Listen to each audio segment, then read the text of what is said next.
It's the market research into the segmentation, into target markets, into how you're going to position your product or brand or service to that target market, right? So that's the framework of what we're talking about here.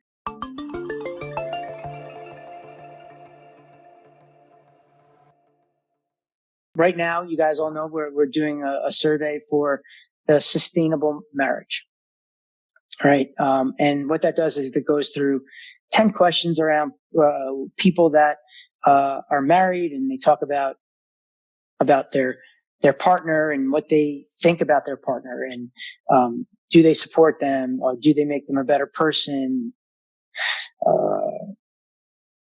How many times are they intimate? How many kids do you have? Are we speaking to a man or woman? Right. So all of those things are different segments that we can create. Okay. Now, we need to know what is the end goal. What is the core offer of why we're setting up this survey, right? Why are we setting up this segmentation survey, right? We're asking them questions about their marriage because we want to know where to put them within our database, within our groups, because each of those that we deem important are going to fall into a sequence, right? The general list should be getting a sequence overall, right? And then as we identify different segments, then we drop them into that other list, that new group, and they get a different sequence than the person that maybe somebody who's kind of in the middle that we identify. They don't have a really bad marriage, but they don't have like an unbelievably good marriage. They kind of fall in between, right? So what we're trying to do is try to understand the type of people. The more surveys I can get them to take, then I'm going to start creating surveys around trying to understand, what kind of emotions do they have? What kind of behaviors or characteristics get them to take actions? So I can, set up different types of groups of buying personas, right? So if I do it with the 4 that I just described to you, then, you could be in a number of different buying groups, right? You could be in both. So you could fall in different groups. What we need to do is sit back and think about, well, what is the product? What is the core offer that we're trying to get these users to now take, right? So if I have where I want to get them to sign up for a webinar, well then, okay, great.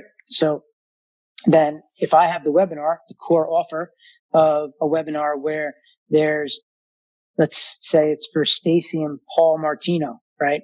They have a product where they can work with just one person and help save marriages, even if the other partner doesn't want to change, right? So they have a challenge where it could be to their boost program. They have a webinar where you can drive users there. I know they have a live event once a year. So there's a lot of different ways that we can get people there, but that's the core offer, right? Their core offer is that they get people to come, and then they talk about all the different types of ways that they can now change themselves in a relationship. And by doing that, they're changing, hey code, pups, they're changing, so what's up? Yo, it's funny. They're changing the marriage, they're changing the transformation of these people, right? So I can go by myself to their program and I can ultimately change who I am and how I act within my marriage. And as a result, what they've learned is when I start to change and my wife sees my changes, sees the things that I'm doing, it reflects where they start to do the same thing. They start to change as well.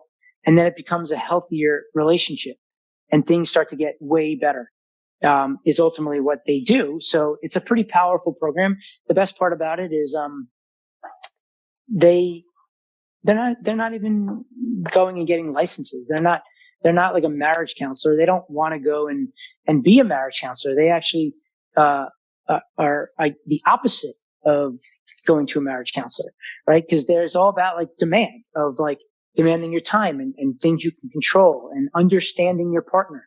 And if you understand your partner, it's just about communication, right? You could have two very different people that get upset, but unfortunately, if they don't understand one another, then they're going to fight because they have different expectations for one another, but they're different type of people, right? There was one story where it was about the hunter and the gatherer. And the way the story went was, let's say back in the day, there's the husband and wife, right? And, the hunter is the one that, goes out for the day and goes to hunt and look for food to bring home to his family. So he goes out, he finds whatever animal, and kills it and brings it home, and he's done. That's his job. His job is to go hunt, right? And, he's good. Like he doesn't sit down and talk about it.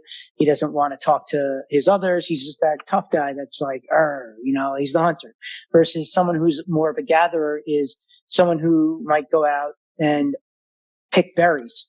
And when they pick berries, they'll identify where this trail has this many berries, that trail has some berries that are not so good, right? So when they get back, they come back and they start talking about, with all their other gatherers, all the other people, they want to talk about, well, this is how I found this bush of berries, and don't go this way, and they're back and forth, right? So if a hunter and a gatherer are together and they're sitting at dinner at night and the gatherer wants to talk and the hunter, it's not his thing, right? Like he doesn't want to talk. That's not his thing. And it's not because of anything other than he just want to talk. But the gatherer, when they try to talk to the hunter, they immediately get insulted, right? Because, let's say the man who's the hunter goes to work and, he works all day and then he comes home and the wife who doesn't work is now talking to her husband at dinner and asking him questions about his day. And he's like, one word answers, good. How was your day? Good. What did you do? Nah, not much. Right. And like now the gatherer's like, wanting to get into it. Like, how was the meeting? What did you talk about? Did you have any issues?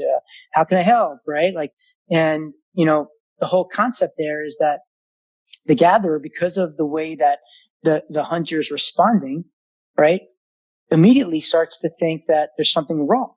Like he doesn't want to talk to me. And now there's self-doubt and now it starts to build up and now there's friction in the relationship.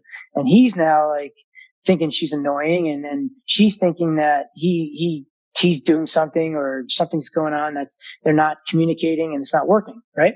Well, this actually was a true story and happened. And, this one couple within their program had this issue.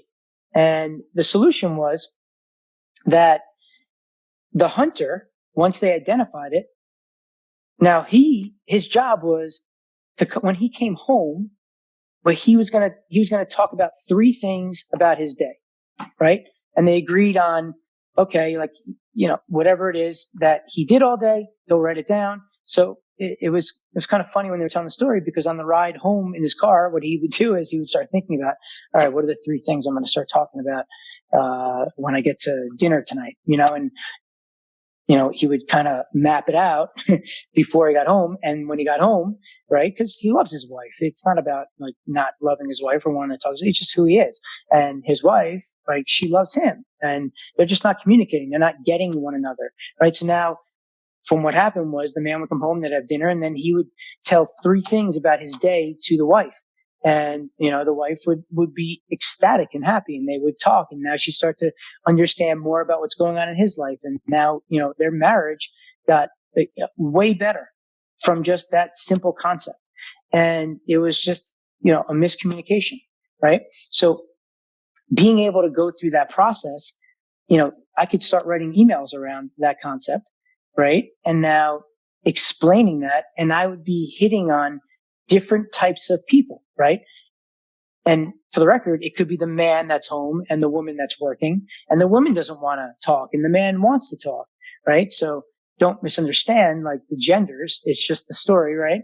So the whole concept there is you're going to be sending very different emails to the hunter and the gatherer, right? And when you identify which each of them are, then you got to tell stories in, their mindset, their issues, their objections, their disbeliefs, right? So, immediately we can go and if we identify that there's a hunter and a gatherer, in a marriage, like we can speak to the people in a way where they'll be able to relate to what we're saying, right? And they may just have that issue in their marriage where we can save it, right? And get them to take an action.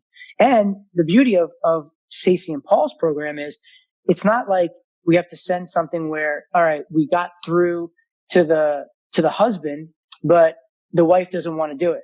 Well, the whole point here is that they only need one person to transform a relationship, right? So you don't have to get the man and the woman to agree to go see a marriage counselor, sit down together. That's just not their program. It's not their business. And that's why it works so well.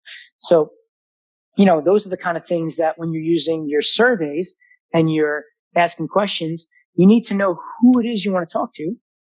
And then you got to try to ask questions in a way that you identify what that kind of person is, right? It could be surveys around what kind of buying persona you have. It could be around your hobbies and your likes and, things of that nature. The more you understand your product, the more you understand your avatar makes it much easier for you to be able to craft all of these different emails. But again, at the end of the day, set the stage, tell some high drama story where they have an epiphany, and then you're talking about the solutions and how they now overcame that objection, and then give them a way to take some action. That's it. It could be a big one where it's just a long movie. It could be 100 emails all around this concept. And, in those 100 emails, you could have a first 5 emails section about one topic, chapter 1 in your movie. And then, if they react to any of that, then you could drop them into a different sequence that's all around that program or whatever it is that you're talking about in chapter 1. And then, let's say day 6, chapter 2 starts, and you still just follow the same framework, set the stage, high drama, epiphany, right? And, what you need to do is you need to reverse engineer it. Okay. So you want to start off with what is it you want? Like, what are you trying to accomplish here? What are you trying to get across, and who are you talking to? Right? That's why it's so important for you guys to understand your avatar, understand who you're marketing to. And the more you know, the easier it is for you to relate to these people, and the easier it is for you to just create a good business. And what'll happen is at the end, when you find the right people and you find the right messaging, then what happens is when they take that action, because you're giving them something that they need, it becomes a win-win for everybody, right? You win because they're buying the product, and the person that's buying the product wins because they're getting something that they need, right? Anytime you do anything in business, you have to find a win-win situation. And if you do, you're going to have a successful business. If you don't, the business is not going to be sustainable. If somebody's losing in the transaction, it's not going to work. So it's as simple as that, right? If you're thinking about, does my business work? All you got to ask yourself is this a win-win? If you're saying to yourself, all right, well, I'm winning because I'm making money, but the people that are signing up don't really want the product. They're not getting handled, and they're complaining, and it's not good. That business is not good, right? It's not going to work. If you're doing it where you're promoting somebody's affiliate offer, what's going to happen is you're going to get somebody to buy their offer. You're going to make a commission. So you'll make money. You got them. You did a great job marketing, but the product doesn't work for that person. So now the person that's now working with these people, they're not having a good experience. And now these people want their money back, and they start complaining. Well, guess what, guys? If that happens, then do you think that advertiser, that affiliate offer that you're promoting, you think they're going to want to continue to get traffic from you? The answer is no.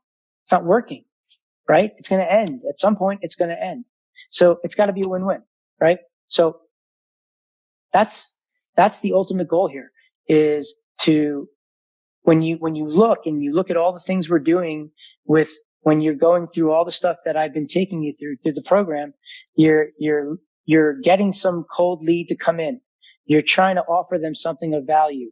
You're trying to get them to answer questions so that you can learn things about the user, so that then you can now understand what type of marketing messages you're going to be creating, right? You're going to create their segmentation, right? So it's the market research into the segmentation, into target markets, into how you're going to position your product or brand or service to that target market, right? So that's the framework of what we're talking about here. And you're doing this all through the program that we're describing to you. So that's the concept, guys. If you guys can understand this, if you can get a takeaway and walk away from this with the frameworks that I'm showing you, then I think it'll be a lot easier for you when you're asking yourself certain questions on how you're going to craft your messages, what businesses work, what businesses don't work. And that's all from just following everything that we've been doing, right? In the beginning, we were all about the avatar, the market, the niche, understanding your audience, all of those things. And the reason why we focused and put so much time into that is because of things that we're doing right now. So I hope that's full circle for you guys and makes some sense. And if you guys have any questions, let me know. But otherwise, I think you guys should really look at this and rewatch this if you guys are not taking notes around the email side, because this is powerful, right? This is really powerful. And once you get this concept, it's a home run for you guys. So, all right, guys, I'm going to go, but, hope this was helpful. I hope I, served you in some way. And like always, if you have any questions, fire away, send them to me, in the group and I'll answer it. And yeah, otherwise, talk to you guys soon. Appreciate it.